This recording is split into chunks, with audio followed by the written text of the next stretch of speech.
Assalamualaikum warahmatullahi wabarakatuh.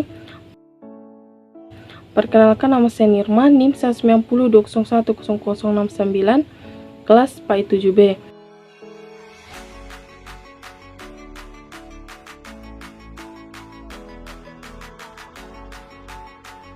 Baiklah, di sini saya akan menjelaskan pengertian blended learning, konsep, manfaat, langkah-langkah, karakteristik, dan kelebihan kekurangan blended learning. Pengertian blended learning. Blended learning adalah suatu model pembelajaran yang mengkombinasikan strategi pembelajaran tradisional di kelas atau di classroom, yaitu secara tatap muka dengan pembelajaran berbasis online yang memanfaatkan teknologi informasi dan komunikasi atau TIK, sehingga dapat menggabungkan inovasi dan keuntungan teknologi pada pembelajaran online. Dengan interaksi dan partisipasi dari keuntungan pembelajaran tatap muka. Menurut Maso dalam Rusman, blended learning adalah berpaduan antara dua unsur utama. Kedua unsur tersebut yaitu belajar di kelas dan online, atau pembelajaran dengan memanfaatkan jaringan internet dan berbasis website. Selain itu, terdapat beberapa teknologi media yang diterapkan, misalnya email, streaming video, kelas virtual, dan sebagainya. Konsep blended learning, konsep belajar ini memperkenalkan berbagai pilihan media dialog antara fasilitator dengan orang yang mendapat pengajaran. Blended learning juga sebagai sebuah kombinasi pengajaran langsung dan pengajaran online, tapi lebih daripada itu sebagai elemen dari interaksi sosial. Manfaat blended learning. Terdapat beberapa manfaat bila mengimplementasikan model pembelajaran blended learning, yakni sebagai berikut. Yang pertama, aktivitas pembelajaran bisa dilakukan di lain tempat sehingga waktu bisa lebih efisien. Yang kedua, dapat memudahkan dalam aktivitas pembelajaran karena dengan pembelajaran ini siswa bisa lebih ceria dan hemat tenaga.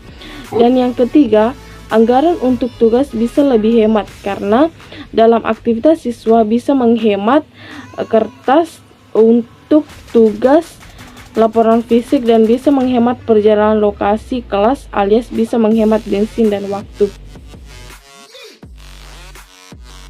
Langkah-langkah metode blended learning ada 3.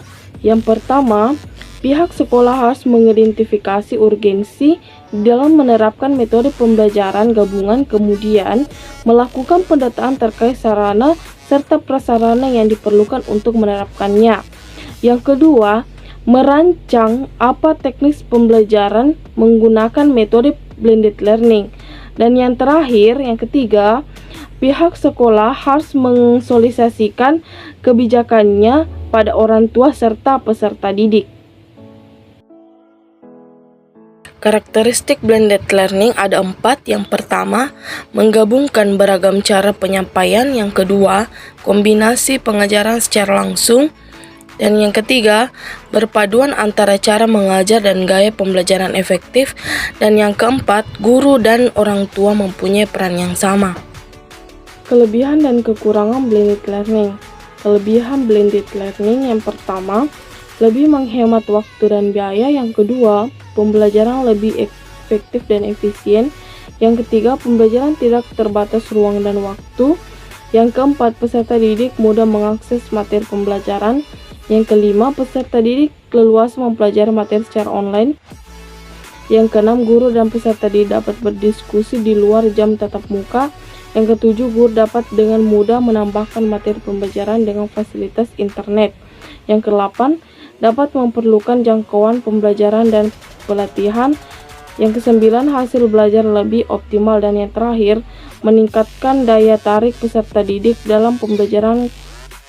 Kekurangan blended learning yang pertama, sulit diterapkan jika sarana dan prasarana tidak mendukung. Yang kedua, tidak meratanya fasilitas belajar yang dimiliki peserta didik. Yang ketiga, akses internet yang tidak lancar akan menghambat proses pembelajaran. Yang keempat, guru harus selalu mendesain pembelajaran yang menarik untuk diikuti secara online.